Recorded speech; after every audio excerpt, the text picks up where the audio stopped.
تو اس کے بعد یہ ہوا کہ آپ نے اپنے آپ کو اس خدمت کے لیے پیش فرمایا. آپ نے فرمایا کہ بات یہ کہ اب لازم ہے کہ غلہ جمع کیا جائے اور ان فراخی کے سالوں میں کثرت سے کاشت کرائی جائے اور غلہ مع بالیوں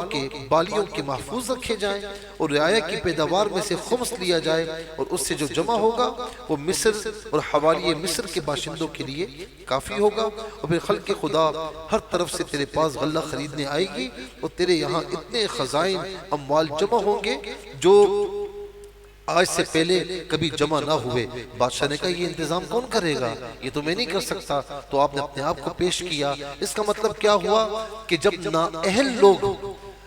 نااہل لوگ مناسب پر فائز ہوں اور اہل بندہ ہو, اگر اسے موقع ملے تو للہیت اصلاح کے لیے اپنے آپ کو پیش کر دے کہ ہاں میں یہ کر سکتا ہوں. کیونکہ جب نااہل لوگ ہیں تو وہ تو عوام الناس کے لیے کچھ نہیں کریں گے, جو اہل ہوں گے پیچھے ہٹ جائیں گے تو کون کرنے والا ہوگا. لہٰذا جب نااہل ہوں منصبوں پر تو اہل لوگوں کو آگے آنا چاہیے اور للہیت اپنی خود نمائی کے لیے نہیں, اللہ تعالیٰ کی رضا کے لیے عوام الناس کی خدمت کے لیے اپنے آپ کو پیش کرنا چاہیے. پھر اللہ رب العالمین فرماتا ہے کہ عزیز مصر نے سارے خزانے کی چابیاں آپ کے حوالے کر دی اور قال جعلنی علی وکذالک مکننا لیوسف فی الارض یتبوأ منها حیث یشاء نصیب برحمتنا من نشاء ولا نضیع اجر المحسنین. پھر کیا ہوا کہ یوسف علیہ السلام اس حال میں آپ رسول تھے, امت کے مسالے کے عالم تھے, جانتے تھے قحط شدید ہونے والا ہے جس میں مخلوق کو راحت اور آسائش پہنچانے کی یہی سبیل ہے کہ عنان حکومت کو اپنے ہاتھ میں لے لے. اس لیے آپ نے امارت کو طلب فرمایا اور پھر اس کے بعد یوسف علیہ السلام کو اس مقام پر بٹھا دیا گیا. اب کیا ہوا کہ یوسف علیہ السلام کو بلا کر آپ کی تاج پوشی کی گئی, تلوار اور مہر آپ کے سامنے پیش کی گئی, آپ کو طلائی تخت پر تخت نشین کیا گیا جو جواہرات سے مرصع تھا. اس کے بعد کیا ہوا کہ عزیز مصر کا انتقال ہو گیا اور بادشاہ نے اس کے انتقال کے بعد زلیخا کا نکاح یوسف علیہ السلام کے ساتھ کر دیا. اب پھر ایک طویل واقعہ ہے. اب ہوا یہ کہ مصر میں جب قحط سالی آئی اور ایک وقت یہ تھا کہ یوسف علیہ السلام مصر میں بیچے گئے, فروخت کیے گئے, ایک وقت یہ تھا غلام بن کر آئے. اب یہ وقت ہے کہ 7 سال جب فراخی کے گزر گئے, یوسف علیہ السلام نے ہر چیز کو محفوظ فرمایا, کثیر جو ذخائر وہ جمع کیے. اب قحط کا زمانہ آیا تو اپنے اور بادشاہ اور اس کے خدام کے لیے روزانہ ایک وقت کا کھانا مقرر فرمایا. اور پھر اس کے بعد کیا ہوا کہ جو ذخیرے تھے اب وہ ختم ہونے لگے. اہل مصر یوسف علیہ السلام سے جنس خریدنے لگے اور ان کے تمام دراہم, تمام دینار آپ کے پاس آ گئے. دوسرے سال انہوں نے اپنے زیورات اور جواہرات جمع کیے, غلہ خریدا, وہ تمام کے تمام آپ کے پاس آ گئے. تیسرے سال چوپائے جانور دے کر انہوں نے غلے خریدے, سارے چوپائے جانور ان کے پاس آ گئے. اور چوتھے سال غلے کے لیے تمام غلام اور باندیاں بیچ ڈالی, وہ سب کے سب آپ کے پاس آ گئے. پانچویں سال تمام زمینیں, تمام جاگیریں, تمام عملہ فروخت کر کے حضرت سے غلہ خریدا گیا. یہ تمام چیزیں یوسف علیہ السلام کے پاس پہنچ گئیں. چھٹے سال کچھ نہ رہا تو انہوں نے اپنی اولادیں یوسف علیہ السلام کے پاس رکھوا کر غلہ خریدا. اور 7ویں سال انہوں نے اپنے آپ کو بیچ دیا. اب یوں 7 سال کے بعد یوسف علیہ السلام بادشاہ مصر ہے اور اس طرح ہے کہ پورا مصر آپ کا غلام ہے اور پورے مصر کی زمینیں, چوپائے, ہر چیز آپ کی ملک میں ہے. اللہ تبارک و تعالی نے پھر یہ مقام عطا فرمایا. اب ذرا آگے سنیے کہ یوسف علیہ السلام کے وہ جو بھائی تھے, اب ہوا یہ کہ ایک تو بنیامین تھے اور 10 بھائی وہ تھے. اب وہ بھی غلہ لینے کے لیے آپ کے پاس آئے تو آپ نے پہچان لیا تو آپ نے ان سے فرمایا کہ فرمایا کہ وجاء اخوت یوسف فدخلوا علیہ فعرفهم، پہچان لیا، وہم لہو منکرون، وہ نہیں پہچان رہے تھے، وہ تو سمجھ رہے تھے کہ پتہ نہیں کہاں ہیں، کہیں مر گئے ہیں، انتقال ہو گیا ہے، کہاں ہیں، کسی کی ملک میں ہیں، وہ تو بھول چکے تھے۔ وَلَمَّا جَهَزَهُم بِجَهَازٍ قَالَ ائْتُونِي بِأَخٍ لَكُم مِّنْ أَبِيكُمْ، جب ان کا سامان انہیں دے دیا تو کہا، فرمایا ان سے کہ تم کتنے بھائی ہو، کہاں سے آئے ہو؟ تو انہوں نے کہا کہ ہمارا ایک بوڑھا باپ ہے، ہمارا بھائی ہے جس کا نام بنیامین ہے، اور وہ اپنے باپ کے پاس ہے۔ اب آپ کو اپنے بھائی سے ملنے کا بڑا شوق ہوا، خود تو بادشاہ ہیں، ملنے کے لیے تو جا نہیں سکتے، اور آپ پھر ایک حکمت کے تحت آپ وہیں تشریف فرمائیں۔ آپ نے کہا کہ تم اپنے بھائی کو بھی لاؤ، تو میں اس کا حصہ بھی تمہیں دوں گا، ہاں لاؤ گے تو دوں گا، نہیں لاؤ گے تو نہیں دوں گا۔ اب وہ گئے اور بڑی مشکل سے یعقوب علیہ السلام سے انہوں نے اجازت لی اور بنیامین کو لے کر آ گئے۔ اور بنیامین جب آئے تو یوسف علیہ السلام نے فرمایا کہ جب کھانا لگایا، تمام بھائیوں کو بٹھایا، اب تک وہ نہیں پہچان پا رہے کہ کون ہے، وہ بادشاہ ہیں، اور بنیامین کو اپنے پاس بٹھایا، اور کھانا کھاتے کھاتے پھر آپ نے بنیامین کو فرمایا کہ میں یوسف ہوں، اور بنیامین فرتے خوشی سے، خوشی کے جذبات سے رو پڑے، دونوں گلے ملے، اور اس کے بعد آپ نے اپنے بھائیوں کے سامنے کوئی ظاہر نہیں فرمایا۔ اب بنیامین کو وہاں پر روکنا تھا، روکنے کی سبیل کیا تھی؟ روکنے کی سبیل ایک ہی تھی، کیونکہ روک نہیں سکتے تھے۔ یعقوب علیہ السلام نے پہلے ہی کہا تھا کہ یوسف علیہ السلام کو تم نے جو ہے وہ چھوڑا، وہ پتہ نہیں کہاں چلے گئے، اب بنیامین کو تم اس طرح کر رہے ہو، تو انہوں نے کہا کہ جو ہے وہ ہم اسے روک نہیں سکتے۔ تو کیا کیا کہ یوسف علیہ السلام نے حکم دیا کہ آپ کا جو شاہی پیالہ تھا، پیمانہ تھا، وہ بنیامین کے سامان میں چھپا دیا، اور پھر شور مچا کہ بھائی بنیامین کا سامان، شاہی پیالہ جو ہے وہ چوری ہو چکا ہے۔ سب کی تلاشی دی گئی تو بنیامین کے سامان میں وہ پیالہ نکلا۔ اب اس وقت چوری کی سزا یہ تھی کہ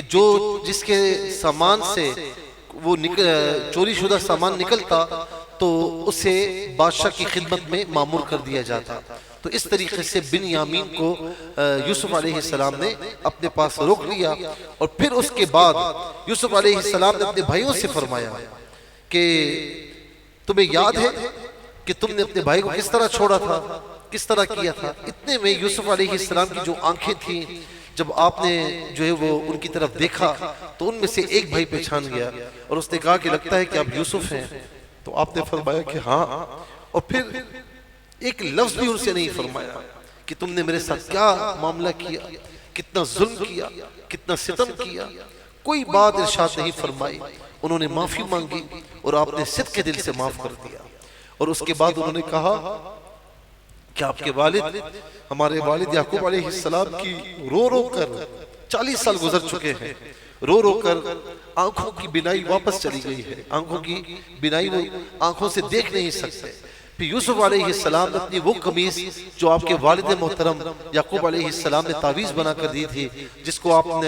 کو پہنایا گیا تھا آپ کو تو کنویں میں روشنی ہو گئی تھی، وہ قمیص دی اور کہا کہ جا کر میرے والد صاحب کی آنکھوں پر لگانا تو ان کی آنکھیں انشاءاللہ واپس آ جائیں گی۔ اور یہاں سے یہ نکتہ اخذ کیا گیا کہ جو اللہ والوں سے منسوب چیزیں ہوتی ہیں تو اللہ تبارک و تعالی ان میں برکتیں پیدا فرما دیتا ہے۔ یہ آپ دیکھیں کہ یہ قمیص کا لے جانا اور ان کی آنکھوں پر لگانے کے لیے کہنا، یہ اس بات کی دلیل ہے کہ اللہ تبارک و تعالی اللہ اپنے جو مقربین ہوتے ہیں ان کی منسوب چیزوں میں برکتیں پیدا فرماتا ہے، یہاں تک کہ کسی بیمار کے ساتھ لگائی جائیں تو اللہ تبارک و تعالی اسے شفا بھی عطا فرماتا ہے۔ اور پھر اس کے بعد کیا ہوا کہ یہ لے کر گئے اور اپنے باپ یعقوب علیہ السلام کے پاس گئے اور ان سے کہا کہ یوسف علیہ السلام تو بادشاہ بنے ہوئے ہیں اور وہ تو پورے مصر کے حکمران ہیں۔ تو یعقوب علیہ السلام نے فرمایا کہ چھوڑو، یہ بتاؤ کہ وہ کس دین پر ہے، کیسا باپ ہے، اللہ کا نبی، کہا باقی ساری باتیں چھوڑو، یہ بتاؤ کہ وہ کون سے دین پر ہے۔ تو انہوں نے کہا کہ وہ آپ کے دین پر ہے، دین اسلام پر ہے۔ پھر خوش ہوئے، اور یہاں تک کہ پھر یعقوب علیہ السلام اپنے بیٹوں کے ساتھ اپنے بیٹے یوسف علیہ السلام سے ملنے کے لیے جو ہے وہ وہاں سے روانہ ہوئے۔ اور اس کے بعد کہتے ہیں کہ یوسف علیہ السلام کے پاس جب یہ پہنچنے لگے تو یوسف علیہ السلام نے اور سب نے یعنی پورا لشکر آپ لے کر اپنے والد گرامی اور اپنے بھائیوں کی استقبال کے لیے تشریف لائے، اور اس کے بعد یعقوب علیہ السلام نے ایک مدتوں کے بعد یوسف علیہ السلام کو دیکھا، لپٹ گئے، پیار کیا، اور اس کے بعد یعقوب علیہ السلام یوسف علیہ السلام کے ساتھ ہی رہے۔ اور پھر اس کے بعد یہ بھی ہے کہ اللہ تبارک و تعالی نے پھر یوسف علیہ السلام کو بڑا عروج عطا فرمایا، اور اتنا آپ نے اتنا فرمایا کہ بھائیوں کے سامنے کہ یوسف علیہ السلام کے پہلے یعقوب علیہ السلام نے کہا کہ انما اشکو بثی وحزنی الی اللہ وعلم من اللہ ما لا تعلمون، کہ کہا میں تو اپنی پریشانی اور غم کی فریاد اللہ ہی سے کرتا ہوں، اور مجھے اللہ کی وہ شانیں معلوم ہیں جو تمہیں نہیں معلوم۔ اور پھر اس کے بعد جب یوسف علیہ السلام سے ملے تو بڑی خوشی کا اظہار فرمایا، اور اس کے بعد کہتے ہیں یہ پورا واقعہ درج ہے کہ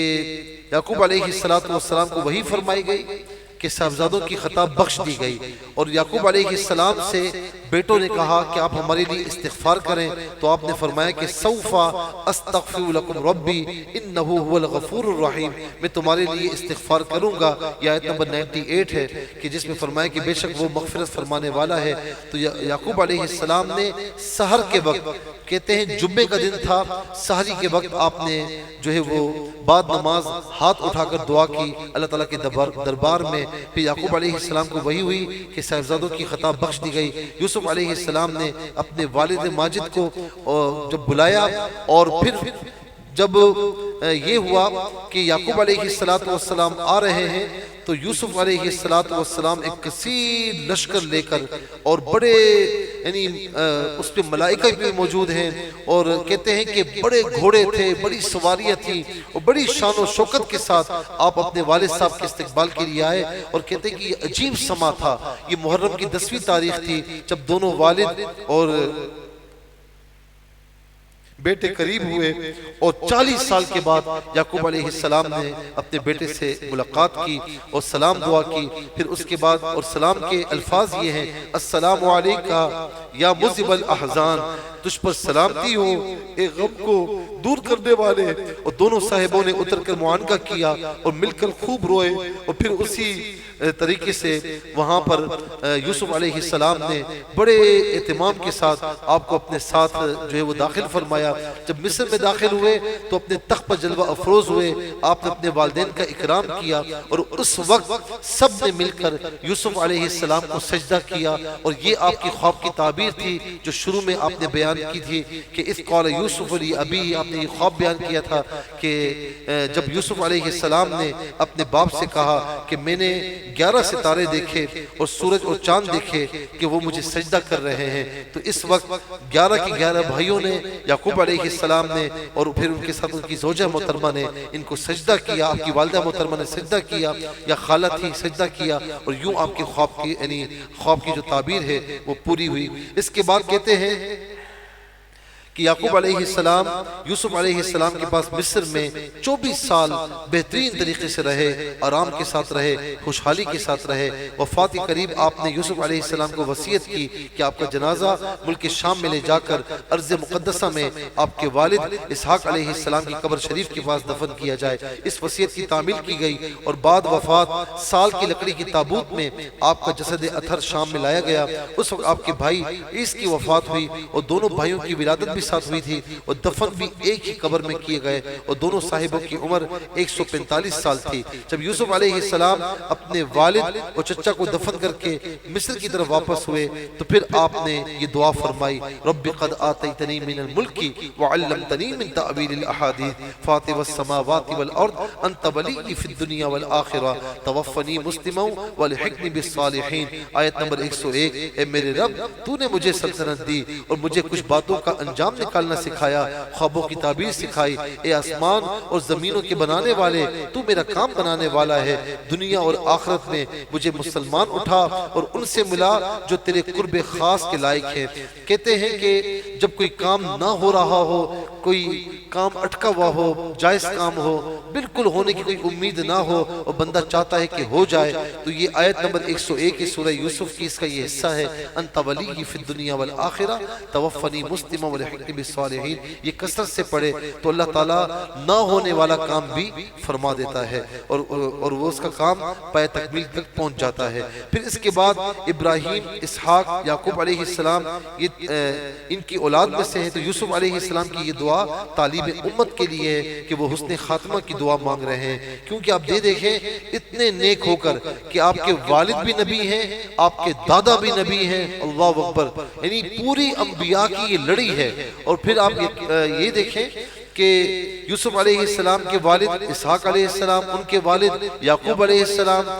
یوسف علیہ السلام کے والد یعقوب علیہ السلام، ان کے والد اسحاق، ان کے والد ابراہیم، یہ سارے دادا باپ دادا پر دادا سب انبیاء ہیں، لیکن دعا کیا کر رہے ہیں کہ میرے مولا تو دنیا اور آخرت میں میرا مولا ہے، مجھے مسلمان اٹھانا اور قرب خاص کے لائق بنانا۔ تو ہمیں بھی یہ دعا کرنی چاہیے، طالب امت کے لیے دعا ہے۔ پھر اس کے بعد کہتے ہیں کہ یوسف علیہ السلام اپنے والد ماجد کے بعد 23 سال رہے، اس کے بعد آپ کی وفات ہوئی۔ آپ کے مقام دفن میں اہل مصر کے اندر سخت اختلاف ہوا کہ ہر محلے والا حصول برکت کے لیے اپنے ہی محلے میں دفن کرنے پر مصر تھا۔ آخر یہ رائے قرار پائی کہ آپ کو دریائے نیل میں دفن کیا جائے تاکہ پانی آپ کی قبر سے چھوتا ہوا گزرے اور اس کی برکت سے تمام اہل مصر فیضیاب ہوں۔ چنانچہ آپ کو سنگ رخام یا سنگ مرمر کے صندوق میں دریائے نیل کے اندر دفن کیا گیا اور آپ وہیں رہے، یہاں تک کہ 400 برس کے بعد موسیٰ علیہ السلام نے آپ کا تابوت شریف وہاں سے نکالا اور آپ کو آپ کے آباء کرام کے پاس، یعنی آپ کے والدین کے پاس، آباء و اجداد کے پاس ملک شام میں دفن کیا۔ تو یہ یوسف علیہ السلام کا طویل واقعہ تھا جسے اللہ رب العالمین نے یہ بیان فرمایا اور آخر میں یہ فرمایا کہ لقد كان في قصصهم عبرة لأولي الألباب ما كان حديث يفترى ولكن تصديق الذي بين يديه وتفصيل كل شيء وهدى ورحمة لقوم يؤمنون۔ بے شک ان کی خبروں سے عقل مندوں کی آنکھیں کھلتی ہیں، یہ کوئی بناوٹ کی بات نہیں ہے لیکن اپنے سے اگلے کاموں کی تصدیق ہے اور ہر چیز کا مفصل بیان ہے اور مسلمانوں کے لیے ہدایت اور رحمت ہے۔ اس کے بعد آ جائیے آیت سورہ رعد کی جانب۔ سورہ رعد جو ہے یہ مدنی سورت ہے اور اس میں 43 آیت کریمہ ہیں اور 6 رکوعات پر یہ جو سورت ہے یہ مشتمل ہے۔ اور اس کے بارے میں یہ ہے کہ اگر اس کے مضامین کو دیکھا جائے تو پہلی بات تو یہ کہ اس سورت کا نام رعد کیوں ہے؟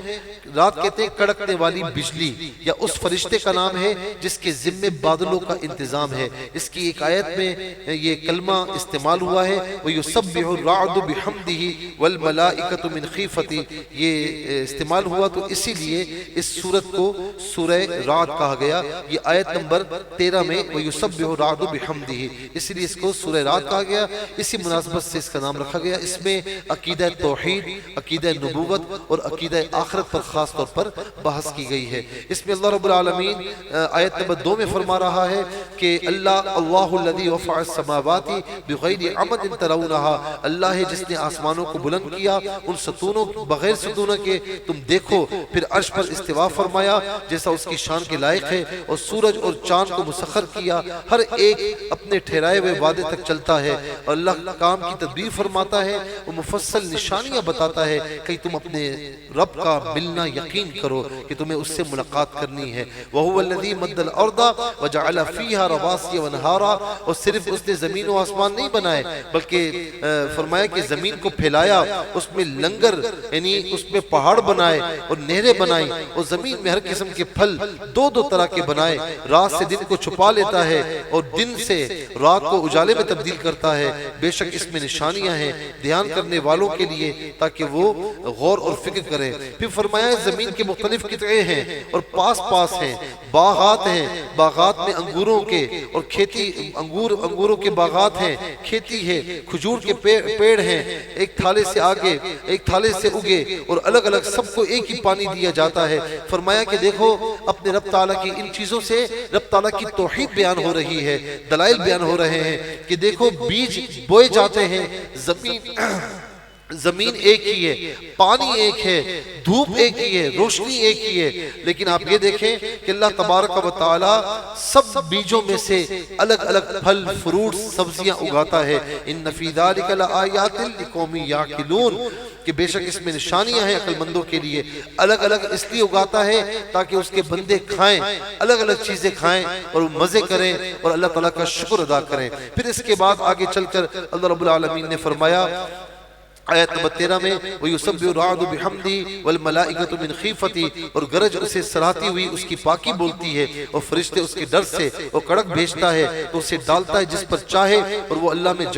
جگڑتے ہوتے ہیں اور اس کی پکڑ سخت ہے۔ فرمایا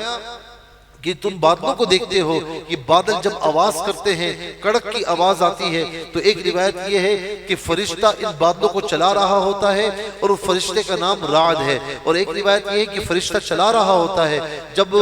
جس طرح آپ دیکھتے ہیں کہ چرواہا جب ریوڑ کو چراتا ہے تو کوئی بکری یا بھیڑ جو ہے وہ ریوڑ سے نکلتی ہے تو اسے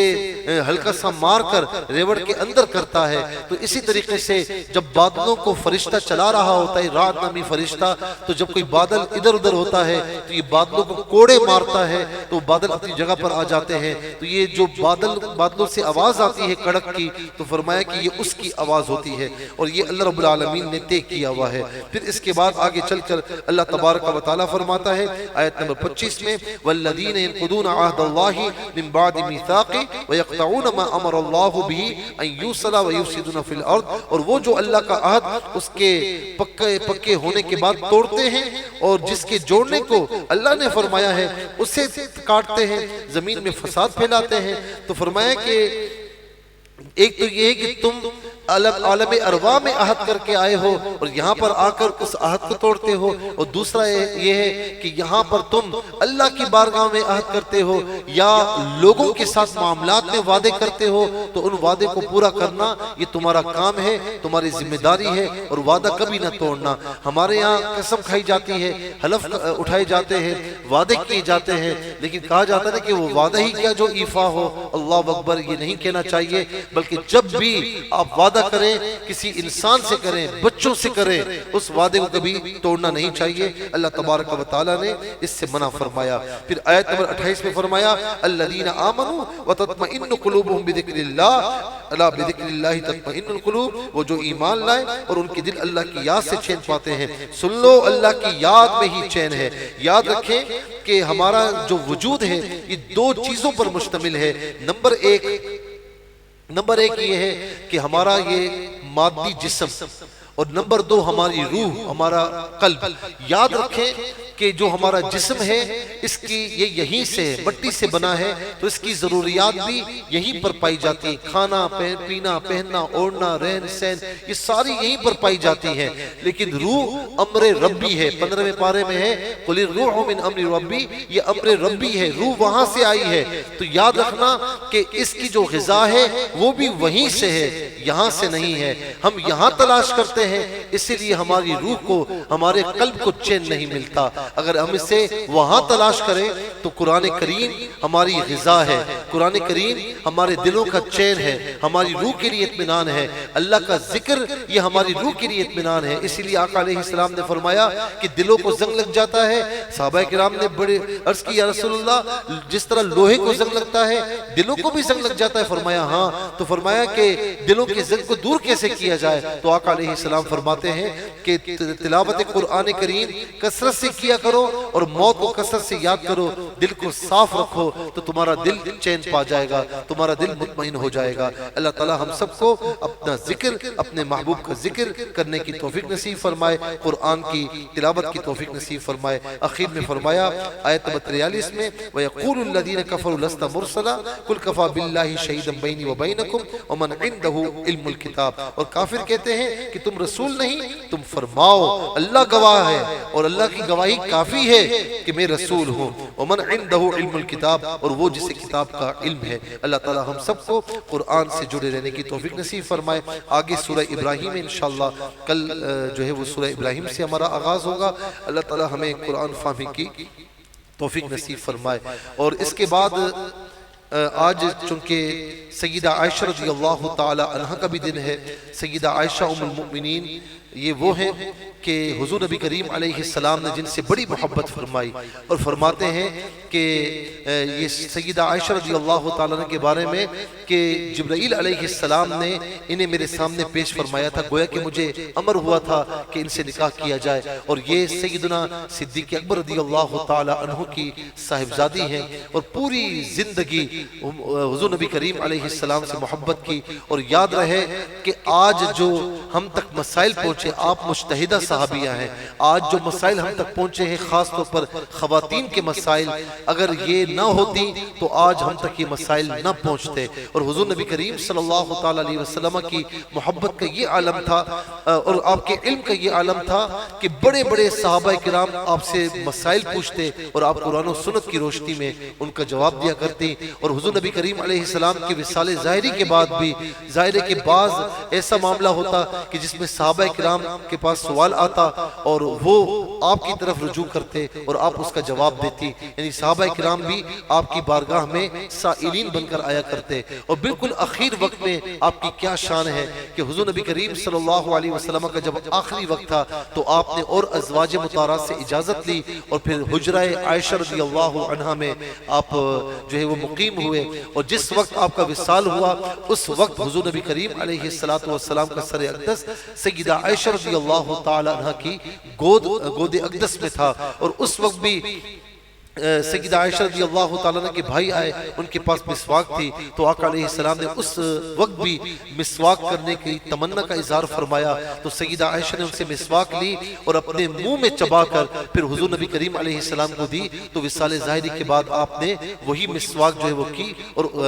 وصال ظاہری سے پہلے اور اس کے بعد حضور نبی کریم علیہ السلام کا وصال ہوا، اور پوری زندگی ام المؤمنین سیدہ عائشہ رضی اللہ تعالی عنہا حضور نبی کریم علیہ السلام کی محبت میں رہی، اور وہی حجرہ ہے کہ جہاں پر آپ تشریف فرما تھے سیدہ عائشہ رضی اللہ تعالیٰ عنہ کے ساتھ، اسی حجرے میں حضور نبی کریم علیہ السلام کو مدفون کیا گیا۔ اللہ تبارک و تعالیٰ ام المؤمنین سیدہ عائشہ رضی اللہ تعالیٰ عنہ جن کا دن 16 رمضان المبارک ہے، اللہ تعالیٰ ان کی مرقد پر انوار پر کروڑا رحمت نازل فرمائے، اور امت کی خواتین کو ان کی پیروی کرنے کی توفیق نصیب فرمائے، آمین بجاہ النبی الامین وما علیہ الا البلاغ المبین۔ کل یا پرسوں سے انشاءاللہ ہم سوالات جوابات کی بھی مختصراً نشست شروع کریں گے 8 یا 10 منٹ، تو آپ میں سے جس کا بھی کوئی سوال ہو تو وہ لکھ کر ہمارے ثاقب بھائی کو یا وجاہت بھائی کو دے دیں تاکہ روزانہ سوالات ہم شامل کر سکیں۔ ایک پرچے پر ایک ہی سوال ہو اور بڑے واضح انداز میں لکھا ہو اور نام بھی لکھا ہوا ہو تو بہت اچھا ہے،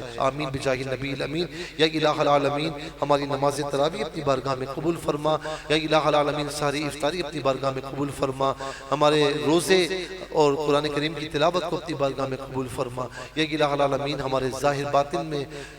پاکیزگی عطا فرما، ہمیں سجدوں کی حلاوت عبادات کی مٹھاس نصیب فرما، مولا کریم سب کی پریشانیاں مصائب و آلام تکلیفیں دور فرما، یا الہ العالمین سب کو خوشیاں رحمت برکت نصیب فرما، سب کے رزق حلال میں برکت عطا فرما، اپنے سوا کسی کا محتاج نہ فرما، یا الہ العالمین جتنے بیمار ہیں ان میں سے گھر والوں میں سے والدین میں سے دنیا بھر میں جہاں جہاں لوگوں نے دعاؤں کے لیے کہا، جن کے احباب ہاسپٹلز میں ایڈمٹ ہیں، یا الہ العالمین ان سب کو صحت کاملہ عاجل عطا فرما، روحانی جسمانی بیماریاں دور فرما، بے اولادوں کو نیک و صالح اولاد نصیب فرما، تنگ دستوں کو وسعت رزق نصیب فرما، قرضداروں کو بارکر سے سبکدوشی نصیب فرما، بے سببوں کو اسباب مہیا فرما، جو بے رشتہ ہیں اچھے نیک صالح رشتے عطا فرما، تمام رکاوٹیں دور فرما، جو بے جا مقدمات میں جیلوں میں اسیر رہے عطا فرما، جو اپنے والدین سے بچھڑے ہوئے واپس لوٹنے کی توفیق نصیب فرما، یا الہ العالمین دنیا بھر سے جن جن احباب نے ماں بہنوں نے دعاؤں کے لیے کہا پیغامات بھجوائے سب کی دعائیں قبول فرما، ہماری ایک ایک دعا پر فرشتوں کی آمین فرما، ملک پاکستان کو امن سلامتی عطا فرما، تمام عالم اسلام کی خیر فرما، اپنے دشمنوں کو نیست و نابود فرما، یا الہ العالمین ہماری ایک ایک دعا پر فرشتوں کی آمین فرما، وصلی اللہ تعالی علی خیر خلقی محمد وآلہ وصحبہ اجمعین برحمتک یا ارحم الراحمین۔